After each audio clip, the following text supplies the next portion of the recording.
سب سے پہلے حضرت مفکر اسلام شہزادہ غوث اعظم ڈاکٹر پیر سید عبد القادر جیلانی شاہ صاحب کی ویڈیوز کو حاصل کرنے کے لیے جیلانی میڈیا کے یوٹیوب چینل کو سبسکرائب کریں اور بیل آئیکن کلک کریں۔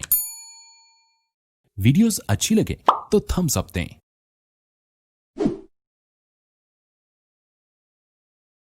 الحمدللہ والسلام علی عبادہ الذین اصطفیٰ خصوصا علی محمد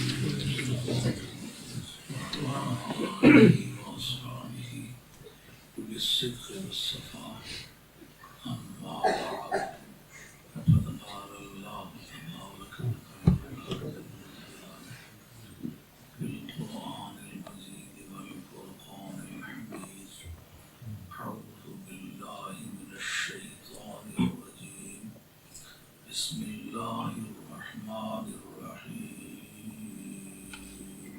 سبحان اللہ يا أيها الناس قد جاءكم برهان سبحان اللہ برهان من ربكم وأنزلنا إليكم نورا مبينا سبحان اللہ وقال بعض يا أهل الكتاب قد جاءكم رسولنا يبين لكم كثيرا مما كنتم تخفون من الكتاب ويعفو عن كثير سبحان اللہ قد جاءكم من الله نور وكتاب مبين سبحان اللہ صدق الله مولانا العظيم وبلغنا رسوله النبي الكريم ونحن على ذلك من الشاهدين سبحان اللہ والشاكرين والحمد لله رب العالمين إن الله وملائكته يصلون على النبي يا أيها الذين آمنوا صلوا عليه وسلموا تسليما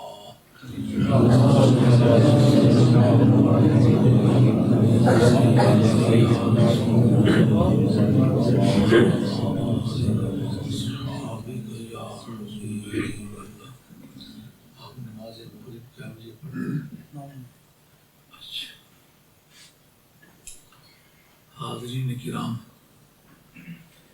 میلاد شریف بھی اتنا ہی پرانا مسئلہ ہے جتنا پرانا اسلام ہے۔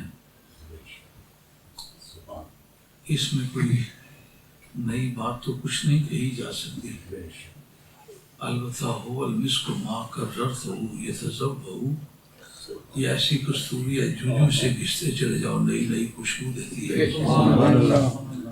تو محبت کا ایک مزاج بھی ہے، محبوب کی بات تکرار کرنے سے دہرانے سے تسکین ملتی ہے۔ مجنوں کو کسی شخص نے صحرا میں بیٹھا ہوا دیکھا کہ ریت کو ہموار کر کے اس کو کاغذ بنایا ہوا ہے، اس کے اوپر چٹھی لکھ رہا ہے، لیلا لیلا لیلا لیلا۔ اور پھر رومی رحمۃ اللہ علیہ محبت کی ایک روداد لکھتے وقت اس بات کا ضمن تذکرہ کر گئے۔ فرماتے دید مجنو را کسے صحرا نورد، در بیابان جنوب نشست فرد۔ کسی شخص نے مجنو کو دیکھا کہ اپنے خیالات میں کھویا ہوا کسی صحرا میں تنہا بیٹھا ہوا ہے، ریگ کاغذ بود و انگشتاں قلم، می نمود نامہ بہرے کس رقم۔ بیٹھا ہوا کسی کے نام خط لکھ رہا تھا، تو قریب جا کر کے کسی دانشور نے اس سے پوچھا، گفت شیدا گفت مجنون را تو شیدا چیز تھی می نویسی نامہ بہرے کیس تھی. وہ کتنا پاگل آدمی ہے، ریت کے خط کون لے جاتا ہے؟ کس کے پاس یہ خط جائے گا؟ کیوں یہ خط لکھ رہا؟ آگے بھی کبھی دیکھا ہے کہ صحرا کی ریت پر لکھی ہوئی چٹھیاں کسی کے پاس گئی ہوں، اس نے پڑھ کے کوئی اچھا یا برا اثر لیا ہو؟ کیا کر رہے؟ اس نے کہا گفت مشق نام لیلا ہمیں کنم خاطر خود را تسلی لی دیا. ان کا اتنا مجھے بھی پتا یہ خط کوئی نہیں لے جائے گا، لیکن میں لیلا لیلا لکھتا ہوں، اس سے تسکین ملتی ہے.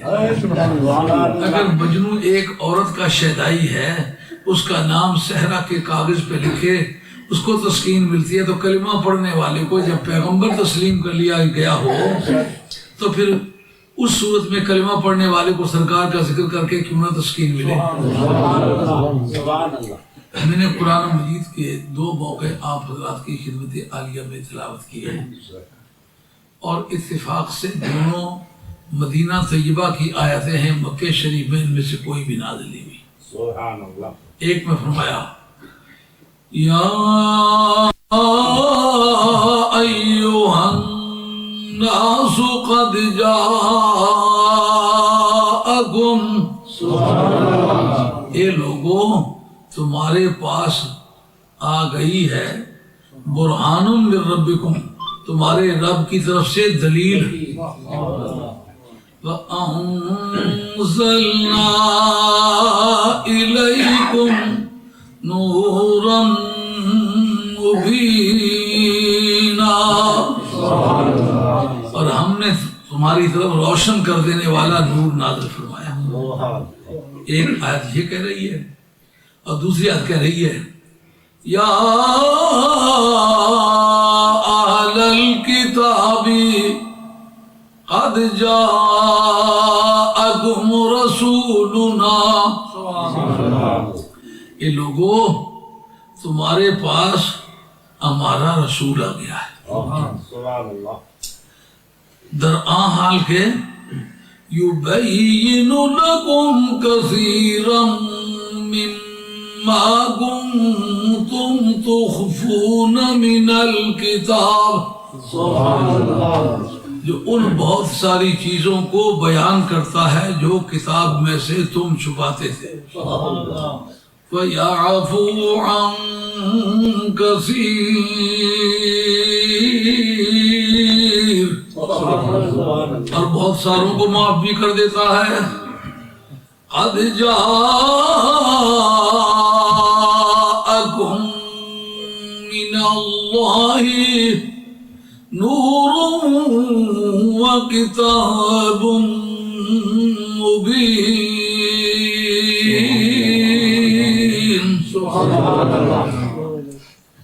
تمہارے پاس اللہ کی طرف سے بڑی شان والا نور آ گیا ہے اور بیان کرنے والی کتاب آ گئی ہے.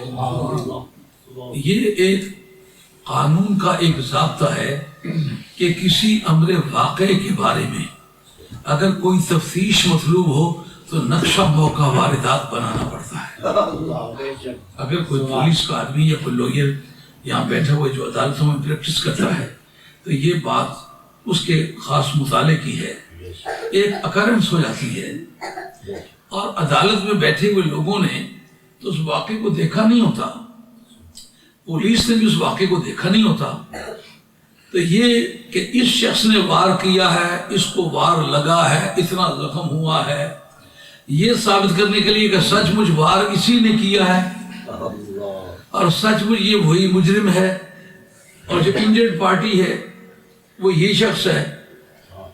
اس وقت نقشہ موقع واردات بنانا پڑتا ہے. کیوں کہ ممکن ہے مارنے والا کوئی اور ہو تو انہوں نے عداوت کی بنیاد پر اس پر جڑ دیا ہو، لیکن ہو سکتا ہے کہ وار اس نے چاقو کا کیا، اسے گولی لکھ دی ہو. ممکن ہے کہ ریوالور کی گولی اس نے ماری ہو، انہوں نے 3 لکھ دی ہو. دیکھنا پڑے گا ڈسٹینس کتنا ہے. اس لیے پٹواریوں کو اس وقت خاص طور پر پولیس بلایا کرتی ہے، سرویئر کو. قرآن مجید کی تفسیر کرتے وقت بھی اس امر کی ضرورت پڑتی ہے کہ نقشہ موقع واردات کو ڈٹرمن کیا جائے تاکہ معنی کا تعین ہو سکے. صورتیں دو ہی طرح کی ہیں، آیتیں دو ہی طرح کی ہیں، یا وہ مکی کہلائیں گی یا وہ مدنی کہلائیں گی۔ تو مکی آیتوں کا جو ایٹماسفیئر ہے وہ اور ہے، جو مدنی آیتیں ہیں ان کا انوائرمنٹ جو ہے وہ اور ہے۔ تو دونوں کے ماحولیات کے اعتبار سے دونوں کے مضامین پر بڑا مختلف قسم کا اثر ہوگا۔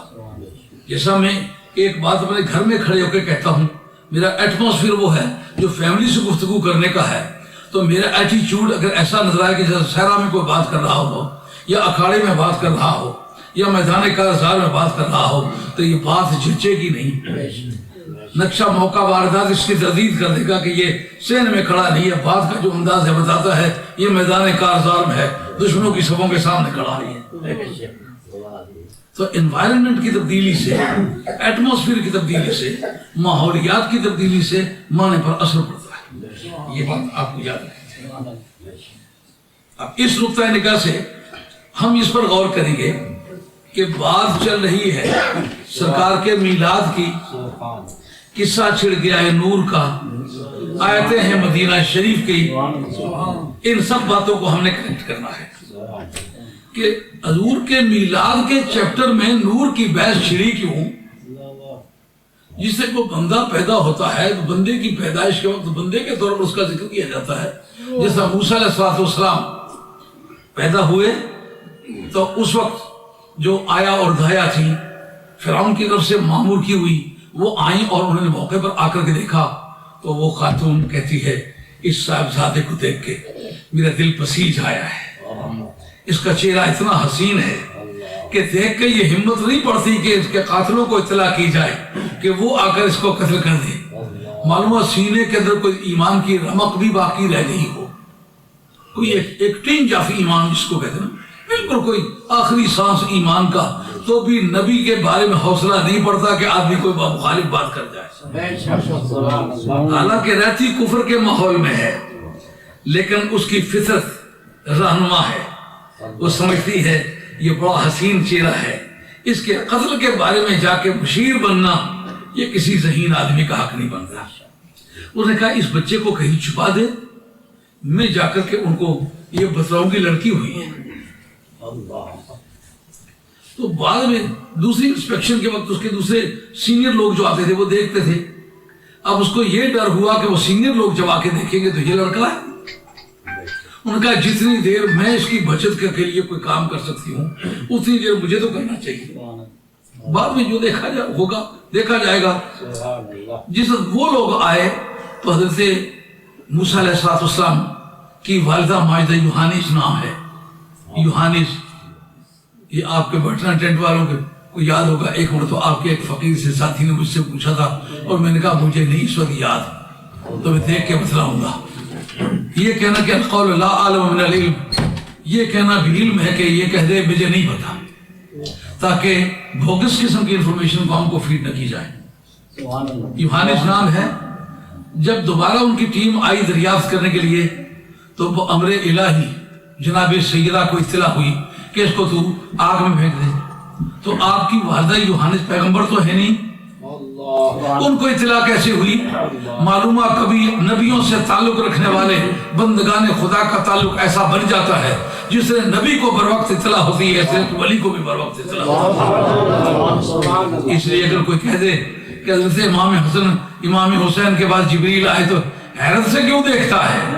اور جن کے پاس جبریل کو روزانہ آنے جانے کی عادت ہے، ان کی مور نبوت پر سرکار دو عالم علیہ السلام حضرت امام حسین کو بیٹھا ہوا نہیں دیکھا۔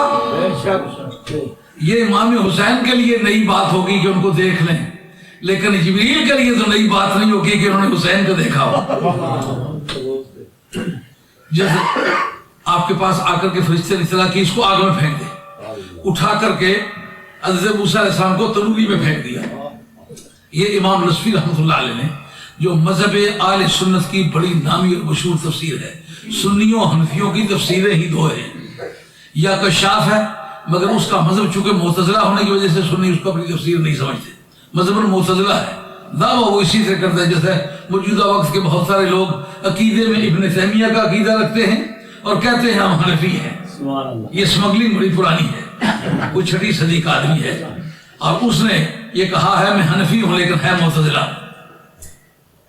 لیکن یہ تفسیر جس کا نام ہے تفسیر نصفی صاحب کنز، جس نے کنز الذقائق لکھی ہے وہ یہی آدمی ہے. جس نے منار لکھی ہے علم اصول کی پہلی کتاب، جس کی شرح نور الانوار جو اللہ جیون بیٹھوی ہندوستانی نے لکھی ہے، جو سپریم کورٹ کے جج تھے مغلیہ کے دور حکومت میں. نور الانوار یہ اسی کتاب کی شرح ہے. اور یہ تفسیر مدارک بھی انہی کی ہے. اس کو نصفی بھی کہتے ہیں، مدارک بھی کہتے ہیں. اس کے اندر یہ لکھا ہوا ہے کہ موسیٰ علیہ السلام کو انہوں نے تنوری میں پھینک دیا. کس عقیدے کی بنیاد میں پھینک دیا؟ انہوں نے پیٹ میں رہنے کے زمانے میں ایسے انوار و تجلیات کا ہجوم دیکھا ہوا تھا کہ وہ سمجھتی تھی کہ آگ اسے نہیں جلا سکتی. معلومات نبیوں سے تعلق رکھنے والا کا فطرتاً مزاج یہ ہوتا ہے کہ وہ سمجھتے ہیں کہ نبیوں کو آگ بھی پہچانتی ہے، اس لیے نہیں چھیڑ سکتی. یہاں حضرت موسیٰ علیہ السلام کی ولادت کا ذکر ہوا ہے کہ ماں کے بطن سے پیدا ہوئے اور ایک بچے کی صورت میں پیدا ہوئے. حضرت عیسیٰ علیہ السلام پیدا ہوئے تو ماں ان کو لے کر کے قوم کے پاس آئی اور انہوں نے کہا آلو یا مریم لقد جئت شیئا فریا. اے مریم یہ کیا غضب اٹھایا ہے؟ ما کان ابوک امرأ سوء وما كانت امك بغيا. تیرا باپ بھی کوئی برا آدمی نہیں تھا اور تیری ماں بھی کسی برے خاندان کی عورت نہیں تھی. معلوم ہوا حسب و نسب کو پہلی امتوں میں بھی اس ذوق سے دیکھا جاتا تھا کہ اچھے خاندان کے لوگوں کو برے کام نہیں کرنے چاہیے، ان سے اچھائی کی توقع کی جاتی ہے. کیوں جناب نسب کوئی چیز ہے کہ نہیں؟ یہ قرآن نے کیوں نہیں کہا کہ انہوں نے نسب کا نام لے کر یہ بات کیوں کی؟ ان کا تیرے جیسے جو عالی نسب ہوتے ہیں ان کے لیے یہ زیبا نہیں ہوتا کہ اس طرح کا وہ کام کرے کہ بغیر خاوند کے بچہ جن دیا تم نے بحکم خداوندی جناب سیدہ نے. فَأَشَارَتْ إِلَيْهِ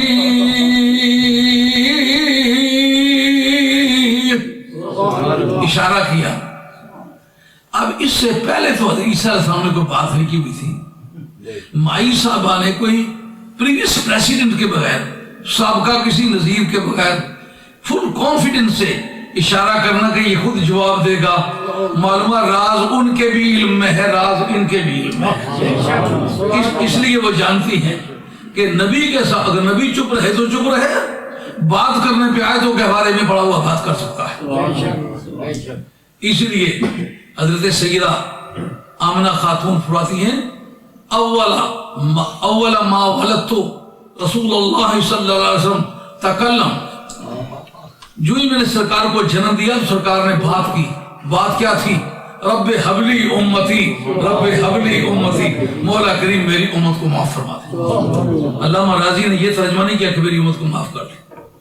انہوں نے ترجمہ کیا اے فوض امر امتی الیہ، مولا کریم میری امت کا معاملہ میرے حوالے کر دے، میں جانوں میری امت جانے. ان کے نامہ اعمال کو لوگوں کو نہیں دکھانا، مجھے شرمندگی ہوگی میرے امتیوں کے عیب نظر آئیں گے تو، اس لیے ان کا معاملہ میرے سپرد کر دے. اب حضرت سیدہ مریم اپنے بیٹے کی طرف اشارہ کرتی ہیں تو اس وقت انہوں نے کہا قالوا كيف نكلم من كان في المهد صبيا. ہم اس کو کس طرح بات کرائیں، اس سے ہماری کیسی بات چلے جو گہوارے میں پڑا ہوا بچہ ہے. یہ میلاد قرآن مجید بیان کر رہا ہے. میلاد کا کیا معنی ہے؟ اہل علم نے میلاد کا ترجمہ لکھا ہے، کہا لفظی معنی اس کا ہے ولادت، لیکن اہل علم کی اصطلاح میں اس کے معنی یہ ہوتے ہیں کہ کسی کی ولادت کے وقت جو غیر معمولی واقعات ظہور میں آئے ان کا تذکرہ کیا جائے. کیوں کیا جائے؟ کہ بعد میں نبوت کا جس نے اعلان کرنا ہے یہ بات کہی جا سکتی ہے کہ پڑھے لکھے لوگوں کی مجلس میں رہ کے کوالیفائڈ قسم کے اسکالر سے ٹیچنگ پا کے انہیں بہت ساری باتیں سیکھ لی ہیں.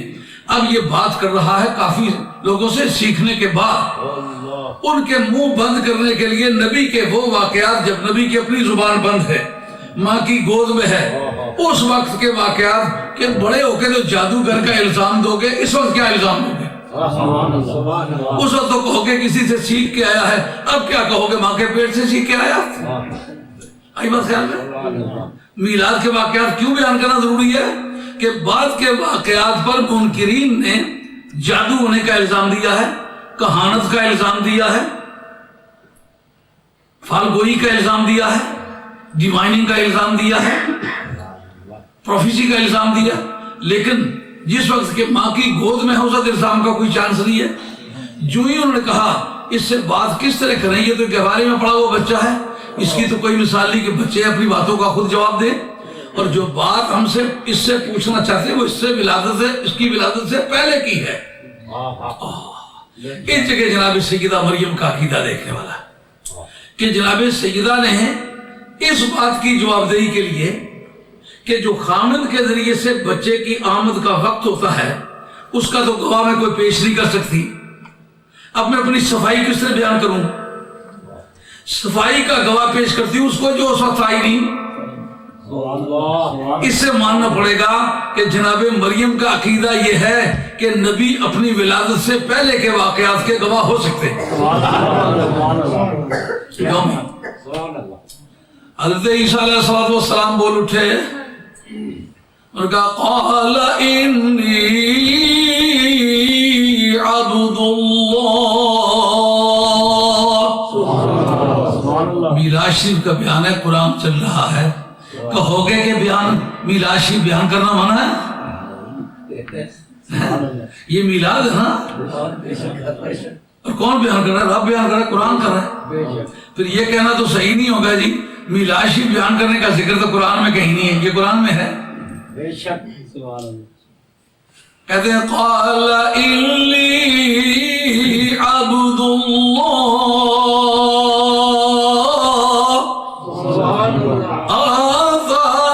الکتاب وجعلنی نبیا،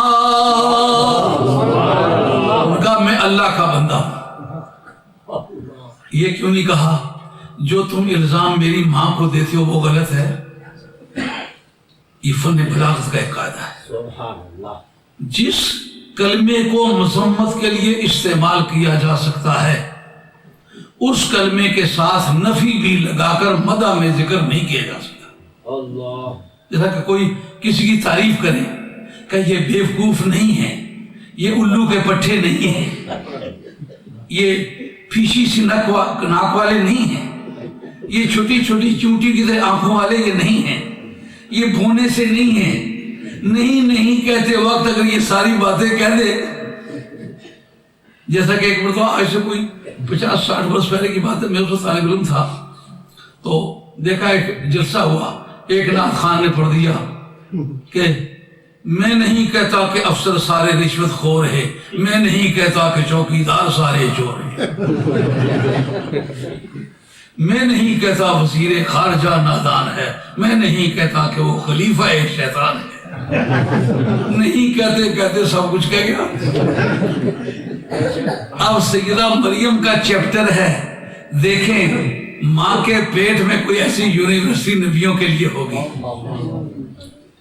کہ ابھی پیدا ہوا ہے، پیدائش کے فوراً بعد لے کر کے آ گئی ہیں، اور اب بیٹا ماں کا صفائی کا گواہ گزر رہا ہے، اور وہ کہتا کیا ہے؟ میں اللہ کا بندہ ہوں، یہ نہیں کہتا کہ تم میری ماں پر جو الزام دے رہے ہو وہ جھوٹا ہے۔ کہا جو کلمات مذمت میں، خدا میں، نفرت میں، توہین میں استعمال ہو سکتے ہیں اس کے ساتھ کوئی نیگیٹو پارٹیکل لگا کر، اس کے ساتھ کوئی نفی کا حرف لگا کر اگر آپ مقام مدح میں ذکر کرنا چاہیں تو درست نہیں ہوگا۔ اس لیے یہ بات درست نہیں ہے کہ میں ماں کی تعریف کروں اور کہوں وہ جو بات تم کہہ رہے ہو وہ غلط ہے۔ میں یہ کہتا ہوں انی عبداللہ، میں اللہ کا بندہ ہوں۔ یہ سمجھ جاؤ کہ جس کی اصل خراب ہو وہ پیدا ہوتے ہی اپنے بارے میں خود یہ اعلان کر سکتا ہے۔ آذانی الکتاب، رب نے مجھے کتاب دی ہے۔ اب کتاب تو 40 برس بعد میں ملنے والی ہے، جو کتاب 40 برس بعد میں ملنے والی ہے عربی قواعد میں آتا نہیں، یہ ماضی کا صیغہ ہے۔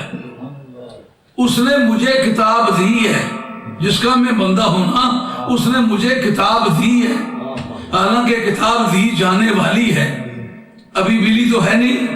کہا یہ ماضی اور مستقبل کا علم، اس کا ڈیفرنس یہ تمہارے ہاں ہے، نبیوں کی ڈکشنری میں ماضی اور مستقبل کا کوئی فرق نہیں ہوتا۔ وَجَعَلَنِي نَبِيًّا، اللہ نے مجھے نبی بنا کے بھیجا ہے۔ اب جبریل کو اس قصے کا پتہ ہے؟ کہ جبریل کو تو اس قصے میں کچھ ڈالا ہی نہیں کسی کو۔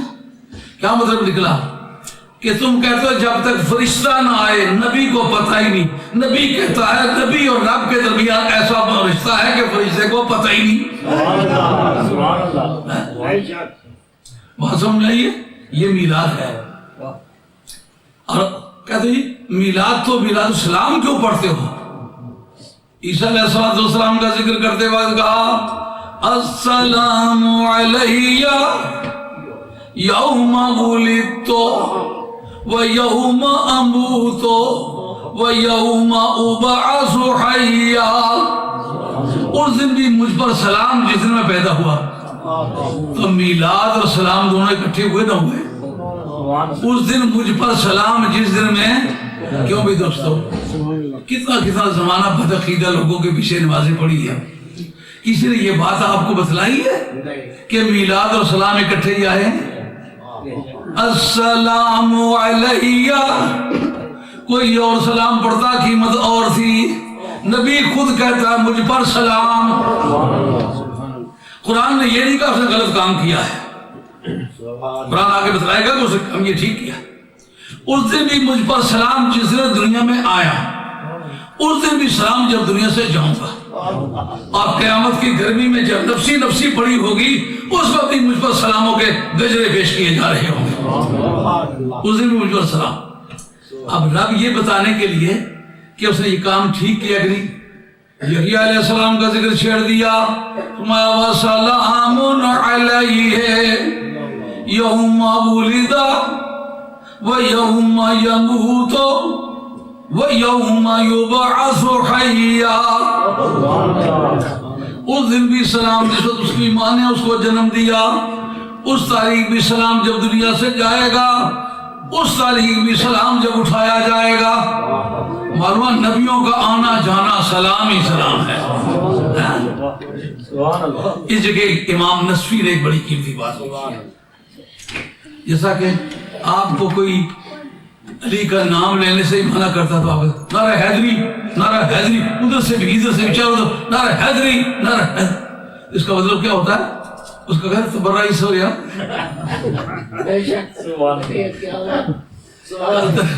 اس جگہ امام نصفی لکھتے ہیں یہ تعریض ہے ان پر لعنت کرنے سے جو نبی کے میلاد کی عظمتوں کو روکتے ہیں۔ نعرہ تکبیر، نعرہ رسالت، نعرہ حیدری، میلاد مصطفیٰ۔ اب تعریض کا لفظ سمجھنے کے لیے تھوڑی سی دقت ہوتی ہے، یہ فن بلاغت کا لفظ ہے تعریض، اس کو انگریزی میں کہتے ہیں انسینیویشن، INNCIN سن UITION، انسینیویشن۔ جس وقت کسی لفظ کا آپ کو سپیلنگ کرنے میں دقت ہو رہا تو سیپریٹڈ بائی مینز آف سیلیبلز، اس کے جتنے جھٹکے بنتے ہیں نا، اس کے جتنی مورفولوجی ہے نا، اجزائے کلمہ ہے نا، کلمے کے جتنے بھی جھٹکے ہیں ان کو آپس میں جدا کر لیں، پھر آپ کو سپیلنگ کرنے میں کوئی دقت نہیں ہوگی۔ یہ طالب علموں کا نسخہ ہے۔ جو اسٹوڈنٹ ہو کالجوں کے یونیورسٹیوں کے کسی لفظ کا سپیلنگ یاد کرنے میں دقت ہوتی ہے نا، تو یہ اس کا نام ہے آرتھوگرافی۔ سپیلنگ جو ہے اس علم کا نام ہے آرتھوگرافی۔ تو آرتھوگرافی میں یہ بات خاص طور پر قابل ذکر ہے کہ سیپریٹڈ بائی مینز آف سیلیبلز۔ اب انسینیویشن میں کافی دقت ہوتی ہے، انسینیویشن ترجمہ اس کا کیا ہے؟ اس کی پٹواری جانے نا بجوڑی ماڑیاں کرنا پر مارنا گل تو دوئے نال پکوا بانی سی پر ماڑیاں کرنا پر مارنی سی۔ سمجھو بات، لوکاں نے کار کشو لوگ کڑی پکائی تے کھلانے، اسے کہا بھوا کی کلائی ہوئی سی نا ارے بھوا گلا دھویا بندیاں ماری کنا ماریا پر مارنی سی. اس کا نام ہے انسینیویشن. اس کو پٹوار کی زبان میں کہتے ہیں بجوڑی. اس کو عربی فارسی اردو 3 زبانوں میں کہتے ہیں تعریف. اس کو انگلش میں کہتے ہیں انسینیویشن. رب کریم نے یہ ان کو بجوڑی ماری ہے. سمجھو انسینیویٹ کیا ہے, یہ تعریف کی ہے, اشارہ کیا ہے. لعنت ہے ان پر جو میرے نبیوں کے سلاموں کو روکتے ہیں. یہ امام نصفی کی تحقیق ہے. ہاں اس کو نکال کے دیکھیں, مزہ آ جائے گا کہ کبھی پہلے بھی میلاد کے جاننے والے ڈیفنس کرتے رہے. یہ تفسیر نصفی سنیوں کی شاہکار اور نامی تفسیر ہے. اس سے بہتر تفسیر سنیوں کے پاس کوئی نہیں ہے. سنیوں حنفیوں کی نامی تفسیر ہے. تو یہ میلاد اور سلام دونوں اکٹھے نکلا ہے نا. اب جب وہ دونوں اکٹھے نکلا ہے تو رب نے کہا کسی بھی نبی پر نماز کے اندر سلام نہیں ہوتا رہا. میرے یار کی تو یہ قیمت ہے کہ نماز کے اندر بھی سلام نہ پڑھو تو بات نہیں بنتی. موسیٰ علیہ السلام کی قوم کی نماز میں سلام تھا؟ ہرگز نہیں تھا. عیسیٰ علیہ السلام کی قوم میں نماز کے اندر سلام تھا؟ ہرگز نہیں تھا. 1,24,000 سے کم و بیش انبیاء و مرسلین علیہ السلام کی نمازوں میں, ان کی امتوں کی نمازوں میں سلام تھا؟ ہرگز نہیں تھا. پھر ہماری نماز میں سلام کیوں؟ کہا دراصل یہ سلام میرے محبوب کے میلاد کی یادگار ہے. جس میرے یار کا میلاد ہوا فرشتے سلام پڑھ رہے تھے, ان کی ادائیں اتنی اچھی لگی کہ ہم نے اسلامک لا کی رولنگ میں یہ بات دے دی کہ وہ نماز ہی نہیں ہوگی جس میں میرے یار کا سلام نہیں ہوگا. وہ مسئلہ بھی حل ہو گیا جو سنیوں کو روزانہ درپیش ہے کہ جی سلام پڑھ تو اصل کی کیا اعتراض ہے. اصل کی اعتراض اے آ جائے سیدھے حضور کہہ رہے یا رسول اللہ السلام علیکم, یا رسول السلام علیکم, یا نبی السلام. وہ یا نہ تو کی گھبراہٹ کی ہے, وجہ کیا ہے؟ کوئی وجہ سمجھ آنی چاہیے. جس وقت قرآن مجید نے کہا, جو نماز کے اندر کہا گیا السلام علیکہ ایھا النبی ورحمۃ اللہ وبرکاتہ. یا کا لفظ آکے نہیں, یہ یا ہی کی دوسری فارم ہے, یہ ویریئنٹ ہے یا کی. السلام علیکہ ایھا النبی, یا سے اس کے اندر قوت زیادہ ہے, اس لیے کہ اس کے اندر ایھا جو ہے نا, ہا تنبیہیہ ہے, یہ انتہائی قرب کے وقت استعمال ہوتی ہے. معلومہ یا کا لفظ قریب بعید سب کے لیے استعمال ہوتا ہے, لیکن یا ایھا صرف قریب کے لیے استعمال ہوتا ہے. نمازی کہتا ہے اس وقت میں سرکار کے قرب کے بغیر آپ کی بارگاہ میں کس لیے پیش ہوں؟ میں سرکار کو قریب سمجھ کے. ارے جی اوہ گل معراج نے ویلا ہوئی سی, وہ ایک کہانی ہے جڑی چلی اس نے اتفاق نہیں گل کسی جگہ ایک بحث چلی سی بھئی, میں کسی جگہ دسنا رہا پہ تساں سارے سنگی بھئی اقامت سنیا کرو, جلے حی علی الصلاۃ دوئی باری آکھن تو اٹھیا کرو. تو کوئی مولوی صاحب آخر ماڑے کو کوئی زیادہ پڑھے آیا بندہ کوئی نہیں, میں آنا کھڑے ہو جاؤ تو پیچھے اقامت آکھو. انہوں نے ڈراوا جا دسیا بڑا, جس بندے کو جا تھیار ہو وہ دسنا نا. ایک مولوی ناراض ہوئی کو سچودری جا کے راجی نہ جگلے تکیا نے کر بانگا کھڑے پہ اس نے در منہ کری تھے. مجھے تھے چار بانگا پر تلی جا کے بندہ ڈری کے لگے خبریں کیا ہونے لگا. انہوں نے کہا پترا ہوں تو نہ چھوڑنا, تو میں مسیری بڑا تنگ کرنا ہے. مولوی تو کہ بندے قابو نہیں سے اور کوئی نہیں, جماعتہ نے ملا نہیں ڈرا. اتفاق نہ وہ کتابہ اس نے ہمارے بہ گئے جی.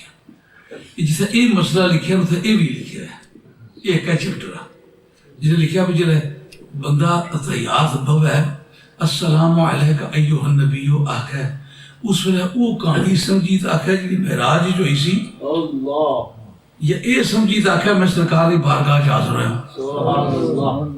شامی مارے کول ہے, عالمگیری مارے کول ہے, البنایا فی شرح الہدایہ علامہ عینینا یہ میرے کول ہے, عمدۃ القاری شرح بخاری یہ میرے کول ہے. انہیں جو مسئلہ لکھا مجھے نے کہا لا یقصد عما وقع فی المعراج, رب کے اور اس کے رسول کے درمیان بات ہوئی تھی. رب نے پوچھا محبوب کیا لائے ہو؟ ان کا مولا کریم اپنی عبادتیں لایا ہوں, اپنی امت کی باتیں لایا ہوں, نفلی باتیں لایا ہوں, فرضی باتیں لایا ہوں, مالی باتیں لایا ہوں, جانی باتیں لایا ہوں, قولی باتیں لایا ہوں. یہ کہا محبوب کیا لایا ہوں؟ التحیات للہ والصلوات والطیبات. یہ تینوں طرح کی باتیں تیری بارگاہ میں اپنی طرف سے بھی لایا ہوں, اپنی امت کی طرف سے بھی لایا ہوں. رب کریم نے فرمایا کہ السلام علیکہ ایھا النبی ورحمۃ اللہ وبرکاتہ. اے نبی تم پر ہماری رحمتیں ہوں, برکتیں ہوں, سلام ہو. تینوں باتیں کہی, لیکن امت کا ذکر نہیں کیا. سرکار نے سمجھا کہ یہ کریڈٹ کا وقت ہے, میرا اکیلے کا نام لیا پروردگار نے, میری امت کا نام نہیں لیا. میری امت کی بڑی سروسز ہیں. آج 11-12 برس ہو گئے میرے ساتھ میری قوم مار کھا رہی ہے. آج عرش الہی کی عظمتوں پر میرا ذکر چھیڑے, میرے امتی کا نہ چھیڑے. میں چاہوں گا کہ میرے امت کا بھی ذکر ہو. کہا السلام علینا وعلی عباد اللہ الصالحین. مولا کریم امت کے دو گروپ کرتا ہوں, ایک نیکوں کا, ایک بدوں کا. نیکوں پر تیرا سلام اس وجہ سے کہ وہ تیرے ہیں, لیکن جو بدکار ہیں, جو گنہگار ہیں, کلمہ میرا پڑھتے ہیں, کلمہ تو پڑھتے ہیں نا, گنہگار ہی صحیح ہے تو میرے. تو مولا کریم جو اچھے ہیں ان پر سلام اس لیے کہ وہ تیرے ہیں, جو برے ہیں ان پر سلام ہے کہ وہ میرے ہیں. تو جس طرح سرکار نے امت میں جو برے تھے اپنے کھاتے میں ڈالے, اس لیے اولاد فاطمہ میں بھی جو اچھے تھے نا, صالحون للہ ہے والطارقون علی. جو اولاد فاطمہ میں سے اچھا بندہ ہے اس کو خدا کا بندہ سمجھ کے اس کو اچھا سمجھو, اور جو ان میں کوئی خراب آدمی ہے اولاد فاطمہ میں سے میرا خون ہے, مجھے تکلیف ہوتی ہے, جس سے امت کی مجھے تکلیف ہوتی ہے, اس سے اولاد کی مجھے تکلیف ہوتی ہے. جو برے ہیں میری وجہ سے ان کو اچھا سمجھو. کیوں بھائی یہ تو واقعہ پیش آیا معراج میں. تو صاحب شامی نے لکھا ہے لا یقصد اما وقع فی المعراج. جو معراج شریف میں واقع ہوا ہے اس سے مراد نہ لے, وہ سمجھے کہ انہ یحیی اللہ من تلقاء نفسہ. وہ یہ سمجھے کہ میں خود اپنے طرف سے سرکار دو عالم السلام کو مخاطب کر کے میں آپ پر سلام پڑھ رہا ہوں. اور لکھا ہے علامہ شامی نے لا بد من ان یقصد بالفاظ التشہد معانی التي وضعت لها. جن معنوں کے لیے یہ لفظ بنائے گئے ہیں ان معنوں کا اپنی طرف سے مراد لے. السلام علیکہ آپ پر سلام ہو, یہ سلام کہنے کے لیے بنے ہیں, وہ اپنی طرف سے مراد لے کہ میں سرکار کو سلام پڑھ رہا ہوں. اور وہ کہتے ہیں جی آدر سمجھ, کیا سمجھے؟ جس وقت ایک آدمی صحرا میں کھڑا, اے ابا جی کبرا دبے ہوں, تو لوگ آدمی پاگل ہے کہ کرو ادھر پاگل خانے جو. اس سرکاری دو عالم کو پانچوں نمازوں میں کہتا ہے السلام علیکہ ایھا النبی ہوں گے حضرت, پھر تو اس کا پاگلوں میں شمار ہے. ان الفاظ کا معنی مراد لے کہ جو جن معنوں کے لیے لفظ بنائے گئے. امام غزالی ان کی احیاء العلوم جلد اول صفحہ 61, اس کے اندر ہے اخذر فی قلبک النبی. جو تو کہنا السلام علیکہ, اس وقت صرف یہ حاضر نہیں سمجھنا بلکہ یہ کہنا اخذر فی قلبک النبی وشخصہ الکریم. سرکار کا فوٹو سینے میں حاضر کرو. فوٹو تو منع ہے, کاغذ والا فوٹو منع ہے, یہ دل والا فوٹو منع نہیں ہے. کیا سمجھ؟ دل کے آئینے میں ہے تصویر یار, جب ذرا گردن جھکائی دیکھ لے. یہ 12ویں 13ویں صدی کے بگڑے ہوئے انسانوں کا عقیدہ تھا کہ سرکار کا خیال آئے نماز ٹوٹ جاتی ہے. ہاں, اکثر فی قلبک النبی وشخصہ الکریم. سرکار کا فوٹو دل میں حاضر کر کے سرکار کو مخاطب کر کے کہے السلام علیکہ ایھا النبی. آگے امام غزالی کہتے ہیں وَلْيُصَدِّقْ عَمَلُكَ بِأَنَّهُ يَبْلُغُهُ. چاہیے کہ تیرا سوچ اس بات کا کی تائید کرے کہ جو تو بات کہہ رہا ہے وہ سرکار کو پہنچ رہی ہے. وَإِنَّهُ يُرُدُّهُ عَلَيْكَ مَا هُوَ أَوْفَى مِنْهُ. اور سرکار اس کے جواب میں اس سے زیادہ سلام تجھے واپس بھی میں دے رہے ہیں. یہ عقیدہ رکھ کے تو اس کو نماز کے اندر سلام پڑھنا چاہیے. کیوں بھائی؟ اب میلاد اور سلام کے اندر جو جوڑ ہے یہ سابقہ امتوں میں نکلا ہے کہ نہیں نکلا ہے؟ اب اس کے مقابلے میں سرکار کے میلاد پاک کی بات. کہا موسیٰ علیہ السلام کے میلاد کا بندوبست ہوا, لیکن کیا بندوبست ہوا؟ پورے ملک میں جتنے بھی نرینہ بچے پیدا ہوئے، سب کو تہہ تہہ کر دیا گیا، لوگوں کے گھروں میں صفے ماتم بچھ گئی۔ اس کے مقابلے میں محبوب تمہارے میلاد کے موقع پر ہم نے یہ بندوبست کیا، ان اللہ امر نساء العالمین اللہ یدعنا الا ذکورا۔ اب آج فیصلہ کر دیا ہے کہ آج کروئے زمین پر کوئی لڑکی پیدا ہو ہی نہیں سکتی، اس لیے کہ لڑکیوں کو سو زندہ درگور کرتے تھے۔ موسیٰ علیہ السلام کے زمانے میں لڑکوں کو قتل کرتے تھے، اور عربوں کی تہذیب میں اس زمانے میں لڑکیوں کو زندہ درگور کرتے تھے، اس لیے کہ کوئی میرا داماد ہوگا تو دامادی سے بچنے کے لیے خود تو داماد بننا صحیح سمجھتے تھے، لیکن کسی کو داماد بنانا نامناسب سمجھتے تھے، اس لیے ان کو زندہ درگور کر دیتے تھے۔ اور رب نے فیصلہ کر دیا کہ آج دنیا میں کوئی لڑکی پیدا ہی نہیں ہو سکتی۔ کیوں؟ میرے یار کا میلاد ہے، خوشی کا دن ہے، آج چاروں طرف خوشی خوشی ہوگی۔ زمین پر دیکھو تو خوشی، آسمان پر دیکھو تو خوشی، جنت میں دیکھو تو خوشی۔ دوزخیوں کو چھٹی ہوئی ہے، اس لیے دوزخ میں بھی خوشی، اور عالم بالا میں ملائکہ میں بھی خوشی، نبیوں میں بھی خوشی۔ لیکن کس کے ہاں نہ خوشی؟ جب عرب کے چمن میں وہ نور خدا ہر طرف جلوہ اپنا دکھانے لگا، کفر غارت ہوا بت گرے ٹوٹ کر، منہ پہاڑوں میں شیطان چھپانے لگا، منہ پہاڑوں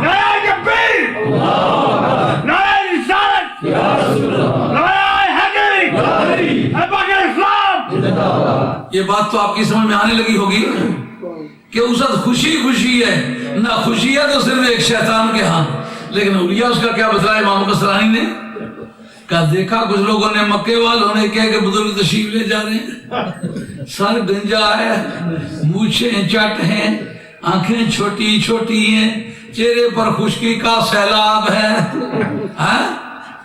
بری حالت ہے، پنچے اوپر کو اٹھے ہوئے ہیں،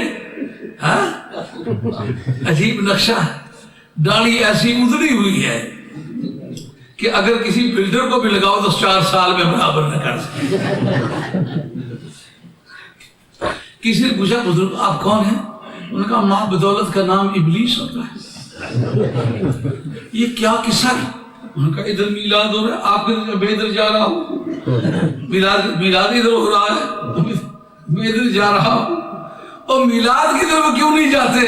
کہا پھر میلاد کی طرف جاؤں تو ابلیس تو نہ ٹھہرا نا۔ جب عرب کے چمن میں وہ نور خدا ہر طرف جلوہ اپنا دکھانے لگا، کفر غارت ہوا بت گرے ٹوٹ کر، منہ پہاڑوں میں شیطان چھپانے لگا۔ سبحان اللہ۔ اب وہ 2 نور کی آیتیں پڑھی تھی، وہ چھڑی ہے مکے میں، وہ چھڑی مدینہ طیبہ میں، مکے میں نور کی بحث کیوں نہیں چھڑی؟ کہا دراصل بحث اس وقت چھڑتی ہے جب کوئی منکر پیدا ہو۔ سمجھو گل؟ خیلی میلاد کہتا ہے کتنی بحثاں نہیں سے کہتا بھیا، وہ اس طرح نے منکر نہیں سے انہیں تا نہیں سیاں، ایسا ختم نبوت اتنی بحثاں نہیں سیاں کہتا بھیا، وہ مرزا جدو سو پیدا ہویا جلے منکر پیدا ہویا اسے بیسا پیدا ہوئی کی سمجھو بات۔ اب جناب نور کا چیپٹر کھلا ہی آ کر مدینہ طیبہ میں ہے، کیوں کہ مکے میں نور کا منکر تھا ہی کوئی نہیں۔ یہ بات حیرت کی بات ہے، کافر تھے، بت پرست تھے، بتوں کے پجاری تھے، ستاروں کا پوجنے والا اکا دکا بندہ تھا، جل کے پوجنے والا کوئی اکا دکا باہر سے آ کر ٹھہرا ہوا تھا، آگ کے پجاری کچھ ایران سے آ کر تجارتی غرض سے یہاں ٹھہرے ہوئے تھے، لیکن ایک بھی نور کا منکر کوئی نہیں تھا۔ کیوں؟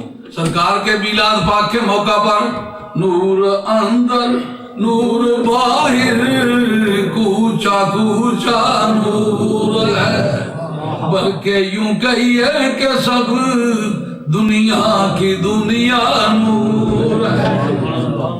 ستارے ڈھلک کے قریب آ گئے، اور ستارے ڈھلک کے قریب ہندوستان کے بت کیوں نہیں اٹھ کے یا آ گئے؟ کا بتوں کا یہاں تعلق نہیں بنتا، ستاروں کا تعلق ہے.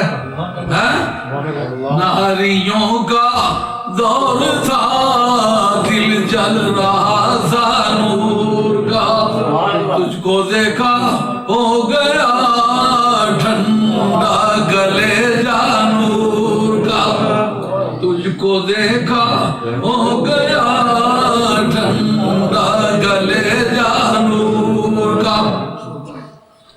امام قسطلانی رحمۃ اللہ علیہ آپ کو تھوڑا سا اس حدیث کا ذکر جو آپ کرنے لگے تھوڑا سا ذکر سکھایا. کہتے ہیں یا رسول دعانی للدخول فی دین کا امارۃ لنبوتک. حضرت عباس کہتے ہیں یا رسول اللہ آپ کی نبوت کی ایک نشانی نے مجھے آپ کے دین میں داخل ہونے کی دعوت دی. نشانی کیا تھی؟ دور کون سا تھا؟ نشانی نبوت کی تھی، دور کون سا تھا؟ اے تو کفل مادے زناغل کمرا. میں نے آپ کو نبوت کی نشانی کیا تھی؟ میں نے آپ کو گہوارے میں دیکھا کہ آپ چاند سے باتیں کر رہے تھے، موقع میلاد کا ہے، باتیں چاند سے ہو رہی ہے، چچا کنکلوڈ کر رہا ہے، یہ نبوت کی نشانی ہے. تو سب سے پہلی دعوت جس نے نبوت کی طرف للکار کے پکارا وہ کیا تھی؟ سرکار کے میلاد کے واقعات. ان کا نام ہے ارحاس. ارحاس کہتے ہیں بنیاد کو. عمارت کا منکر ہو تو بنیاد کا انکار کرنے کا کیا مقصد ہے؟ پھر معلوم ہو وہ نبوت کے میناروں کا منکر ہے، اس لیے سرکار دو عالم علیہ السلام کے میلاد کا منکر ہے. میلاد کے واقعات کا نام ہے ارحاسات. ارحاس کہتے ہیں عربی زبان میں بنیاد بنانے کو، فاؤنڈیشن قائم کرنے کو. فاؤنڈیشن کا انکار وہ کرتا ہے جو عمارت کا منکر ہونا چاہے. اب ابو جہل آیا، جا کے بلا کو کہا یار یہ بار روشنی روشنی ہے، پتہ نہیں کیا قصہ ہے. کہ چل کے کعبے میں معلوم کرتے ہیں. جب کعبے میں گئے تھے اندر بھی روشنی روشنی ہے، باہر بھی روشنی روشنی ہے. ان کا یہ روشنی جلائی کس نے ہے؟ انہوں نے کہا یار وہ جو اوپر عبداللہ کا گھر ہے نا اس پر ستارے جو گر رہے ہیں، یہ نشانی بنتی ہے کہ اس نور کی آمد اس طرف سے ہے، وگرنہ اور کوئی ہمارے پاس ذریعہ نہیں. یار آ کر کے مدینہ طیبہ میں نور کی بحث چھڑی کیوں؟ کا قصہ یہ تھا کہ تورات اور انجیل میں سرکار کے آنے کا ذکر فی ہدی و نور، ہدایت اور نور کے نام سے سرکار کا انٹروڈکشن کرائی گئی تھی، سرکار کو انٹروڈیوس کرایا گیا تھا. سرکار کا جو تبیدی مقدمہ تعارف کا ہے نا مدینہ طیبہ میں، وہ نور کے نام سے کرایا گیا تھا. اور وہ کتابیں تورات اور انجیل یہودی اور نصرانیوں کے پاس تھی. ان کو کہا جس نور کا تم انکار کرتے ہو تمہاری کتابوں میں پڑھ کے دیکھو ہے کہ نہیں. وہ جس کا ذکر تمہاری کتابوں میں نور کے نام سے اب وہ آ گیا ہے. وہ کافر ہو کے نور کا منکر نہیں ہوا. وہ کلمہ پڑھنے والے تو نور کا منکر کیوں ہے؟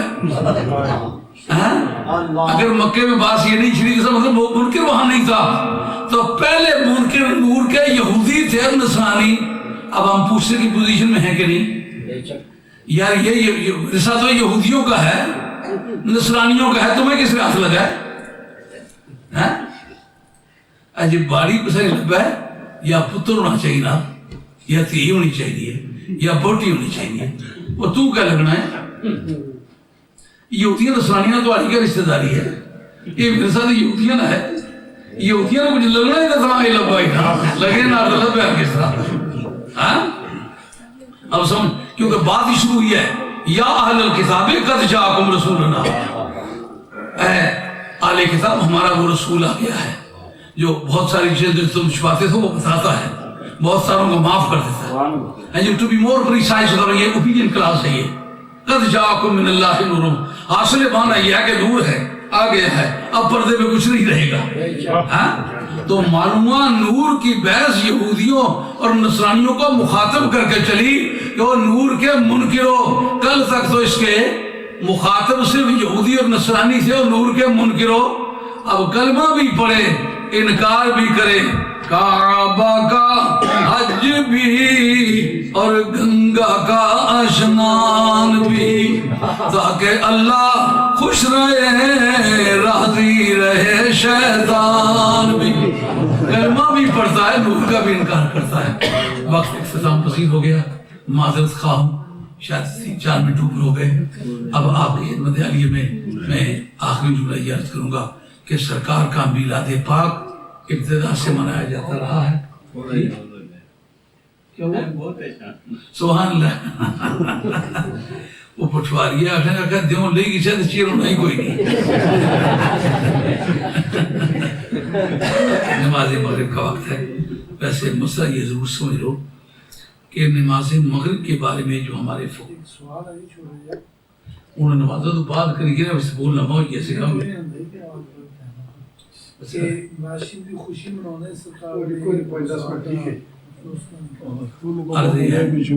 یہ سوال یہ ہے کہ سرکار کا وصال پاک بھی اسی تاریخ ہوا ہے جس تاریخ سرکار کا میلاد ہوا ہے. تو پھر آپ میلاد تو مناتے ہیں لیکن ان کے وفات کا سوگ نہیں مناتے, یہ کہنا ہے. لیکن پہلے کون سی چیز ہوئی ہے؟ پہلے ہمیں خوشی منا لیں گے, رہ جاتی ہے سوگ. میرا نبی اگر زندہ ہے تو میں سوگ کیوں مناؤں؟ یہ سوگ کا مشورہ شیعہ کو دو. ہمارا نبی حقیقتاً بھی زندہ ہے, حکماً بھی زندہ ہے. شہید حقیقتاً زندہ ہوتا ہے, حکماً مردہ ہوتا ہے. اسی لیے اس کی بیوی خامد کی شہادت کے بعد عزت گزار کے نکاح ثانی کر سکتی ہے. نبی کی بیوی نبی کے وصال کے بعد عزت گزارنے کے بعد نکاح ثانی نہیں کر سکتی کہ نبی حقیقتاً بھی زندہ ہے, حکماً بھی زندہ ہے. شہید کی وراثت اس کی وفات, اس کا فوتی نامہ چڑھنے کے بعد اس کے وارثوں میں حصے کے تناسب سے تقسیم ہو جائے گی. مگر نبی کی وراثت النبی لا یرث ولا یورث, نبی نہ وراثت پاتا ہے نہ وراثت دیتا ہے. کیوں؟ پہلے ڈیتھ سرٹیفکیٹ اگر کوئی لوئر ہے تو اس بات پہ وہ ضرور تائید کرے گا. ڈویژن آف لینڈ کا کیس فائل کرو تو سب سے وہ پہلے کہے گا جناب ڈیتھ سرٹیفکیٹ لاؤ مرثیہ کا. جس انسیسٹر کی یہ وراثت ہے اس کی جب موت کا سرٹیفکیٹ شامل نہ کرو اس وقت تک تقسیم کی اپلیکیشن نہیں دی جا سکتی. تو نبی کی موت کی اپلیکیشن کس طرح تو دے گا؟ نبی میرا حقیقتاً بھی زندہ ہے, حکماً بھی زندہ ہے. وراثت تقسیم نہیں ہوئی ہے تقسیم. تو تمام صحابہ کرام رضوان اللہ تعالیٰ مجمعین, تابعین اتباع تابعین, تمام آل بیت رسول صلی اللہ علیہ وسلم اس پر جب متفق ہوئے کہ وراثت نبی کی تقسیم نہیں ہوتی تو اس کا مطلب میرا نبی حقیقتاً بھی زندہ ہے, حکماً بھی زندہ ہے.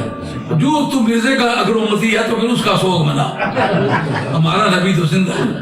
پھر اس کے بعد جتنے بھی جنازے پڑھے جاتے ہیں ہر جنازے کا امام ہوتا ہے کہ نہیں ہوتا؟ سرکار کے جنازے کا امام کون تھا؟ سرکار کے جنازے کا امام کوئی نہیں. عماد الدین ابن کثیر نے اس پر لکھا ہے, انہوں نے کہا ہر نماز فرض با جماعت جو کی جائے اس کا کوئی نہ کوئی امام ہوتا ہے. جماعت ہو پر امام نہ ہو اس کی کوئی مثال نہیں. اکیلی مثال ہے سرکار کے جنازے کی. کہا کیوں؟ اس کا امام کیوں نہیں؟ کہا نبی اپنے جنازے کا خود امام ہے, اس لیے اس کے لیے امام کی ضرورت نہیں پڑی. اور اس کو طبقات ابن سعد نے حدیث مرتضیٰ کے حوالے سے ایک حدیث بھی نقل کی ہے, یہ اسی معنی میں. شاہ باقی باللہ صاحب سے کسی نے پوچھا کہ آپ بتلائیں کہ فنا کسے کہتے ہیں, بقا کسے کہتے ہیں. ان کا جس دن میرا جنازہ پڑھا جائے گا نا اس دن جو امام ہوگا اس سے یہ بات پوچھنا وہ تمہیں بتائے گا. آدمی مطمئن ہو کہ اس دن پوچھیں گے. لوگ بزرگوں کی زندگی کے لیے دعا کرتے ہیں شاہ باقی باللہ صاحب کی موت کے لیے, یا اللہ یہ جلدی مریں کہ پھر اس سے پوچھوں گے کیا ہے. ان کی لاش سامنے پڑی ہوئی ہے, امام نے نماز پڑھائی, یہ آدمی آگے بڑھ کے پوچھتا ہے کہ امام صاحب یہ بتلائیں کہ فنا کسے کہتے ہیں, بقا کسے کہتے ہیں. جب اس نے حجاب اٹھایا دیکھا شاہ باقی باللہ صاحب خود ہے, امام خود ہے. اس نے حجاب چہرے پر سے اٹھایا نا امام صاحب نے, تو دیکھا کہ شاہ باقی باللہ صاحب خود ہے. باڈی تو سامنے پڑی ہوئی ہے اور حضرت باقی باللہ صاحب رحمۃ اللہ علیہ اس سے سامنے کھڑے ہیں. چہرہ جب ننگا کیا تو آپ فرماتے ہیں وہ جو چارپائی پر ہے نا وہ فنا ہے, یہ جو یہاں کھڑا ہے تو سوگ منا, وہ پچھلے ہیں. ابھی کچھ سوال ہے دیر تو ہونے کے لیے اب اجازت چاہتا ہوں. میرا مسئلہ یہ تھا کہ صبح کی نماز کا وقت اور مغرب کی نماز کا وقت ایک جیسی لمبائی رکھتا ہے ہر موسم میں. جس وقت آپ روزہ بند کرتے ہیں نا وہ آغاز سحر ہے, اس سے صبح کی نماز ویلڈ ہے. اور سورج کا کنارہ ظاہر ہونے سے پہلے آپ کسی بھی سٹیج پر نماز پڑھیں وہ ہو جائے گی. سارا وقت کامل ہے. آپ اس کو ماپ لیں وہ کتنا وقت ہے. اسی طرح پھر شام کا جو وقت ہے سورج کے غروب کا وقت ہے، یہ شام کا وقت نہیں. اذا اقبل اللیل من المشرق، جب مشرق سے رات آگے بڑھے وہ نماز مغرب کا وقت ہے، کیونکہ وہی روزہ کھولنے کا وقت ہے، وہی نماز مغرب کا وقت ہے. اس سے آپ وہ وقت جمع کر لیں جو صبح کا ہے، جہاں جا کے ختم ہوتا ہے وہاں تک آپ کے مغرب کی نماز ہو سکتی ہے. یہ مصیبت ہے.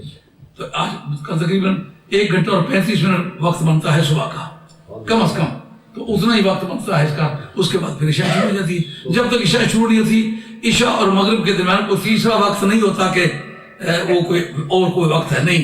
جو ہی مغرب ختم ہو تو عشاء شروع ہو جاتی ہے. تو اب آپ کو کسی جگہ اگر ایسی نوبت آ جائے کوئی تھوڑی بہت نماز مغرب میں دیر ہو جائے تو اس وقت ایسے آپ کو پروٹیسٹ نہیں کرنا چاہیے ہائے مارے گئے. اور پتہ ہے احتجاج بھی کرنا جنا ساری زندگی اگر کدھر پڑھی نہیں ہوئی اور کار کر کوئی بوٹی کے اگر میں نماز پڑھنے کا کان پکڑا سا نہ کیا پکڑا سے کہ آپ نے خود پکڑی کی نا برابر خدار کے سمجھ خامدہ. تو مسجد میں آ کے میں شور کرتے، گھر میں شور نہیں کرتے، اونچا سانس نہیں لیتے. خان کرتے تھے انگلینڈ میں اونچا سانس لیا ہی بند ہے نا. گیا ہونا شاپنگ واسطے تھا نے مڑی کرنا اچھے میں پھر اس کی دسی سے تیار نماز پڑھی. اس کے بعد السلام. حضرت غوث الثقلین رضی اللہ تعالیٰ عنہ اظہر کراماتہ قبل ولادتہ ہی، سرکار جب تشریف لائے کہا آج دوزخ کے دروازے بند کر دو، میرا یار آ رہا ہے.